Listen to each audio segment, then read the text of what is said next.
आज हमारे देश के लौह पुरुष सरदार वल्लभ भाई पटेल की जयंती है। इस दिन को राष्ट्रीय एकता दिवस के रूप में मनाया जाता है। सरदार पटेल ने 560 रियासतों को भारत संघ में एकीकृत करने में अहम भूमिका निभाई थी और इस खास मौके पर गुजरात के केवड़िया में खास कार्यक्रम का आयोजन भी हुआ, जिसमें गृहमंत्री अमित शाह शामिल हुए। गृहमंत्री ने कहा सरदार पटेल को श्रद्धांजलि देते हुए कि सदियों में कोई एक सरदार बन पाता है, वो एक सरदार सदियों तक अलख जगाता है। आज उनकी प्रेरणा देश को आगे ले जाती है, हमें एकजुट रखने में सफल रखती है। केवड़िया किसी जगह का नाम नहीं, ये तीर्थ स्थान बन चुका है, ये अमित शाह ने कहा।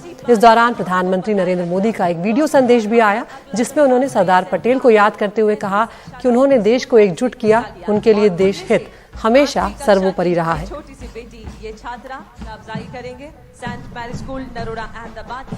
और लौह पुरुष सरदार वल्लभ भाई पटेल के जन्मदिन को राष्ट्रीय एकता दिन के रूप में मनाने की उस वक्त देश के प्रधानमंत्री जी ने आजादी का अमृत महोत्सव मनाने का निर्णय किया है। कई लोगों ने अपना सर्वस्व न्यौछावर किया। ऐसे जाने अनजाने लोकतंत्र की जो मजबूत बुनियाद विकसित हुई, उसने एक भारत की भावना को समृद्ध किया है। लेकिन हमें यह भी याद रखना है कि नाव में बैठे हर मुसाफिर को नाव का ध्यान रखना ही होता है। हम एक रहेंगे तभी आगे बढ़ पाएंगे। देश अपने लक्ष्यों को तभी प्राप्त कर पाएगा। दुर्भाग्यपूर्ण बात है कि सरदार साहब को भुलाने का प्रयास किया गया। आजादी के बाद उनके योगदान को उचित सम्मान, उनके योगदान को उचित स्थान कभी नहीं मिला। मगर ना उनको भारत रत्न दिया गया, ना उनको उचित सम्मान दिया गया। मगर कहते हैं कि सूर्य को कितनी देर बादल ढक कर रख सकता है। परिस्थितियां बदली, देश बदला।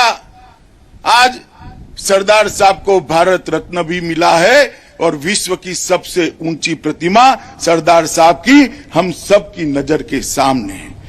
सदियों में कभी कोई एक ही सरदार बन पाता है, और जब सदियों में कभी कोई एक सरदार बन पाता है, वो एक सरदार सदियों तक अलग जगाता है।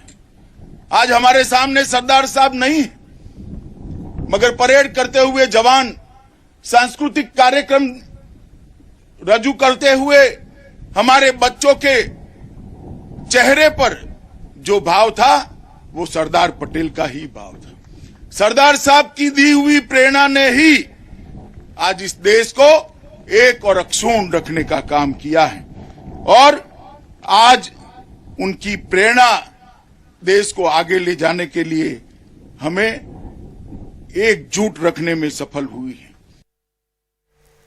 और सरदार पटेल की जयंती के मौके पर देश के अलग अलग हिस्सों में भी कार्यक्रम हो रहे हैं। लखनऊ में भी मुख्यमंत्री योगी आदित्यनाथ ने सरदार पटेल को श्रद्धांजलि दी। इस मौके पर लखनऊ में भी खास कार्यक्रम का आयोजन किया गया, जहां पर बड़ी संख्या में लोगों ने भी शिरकत की।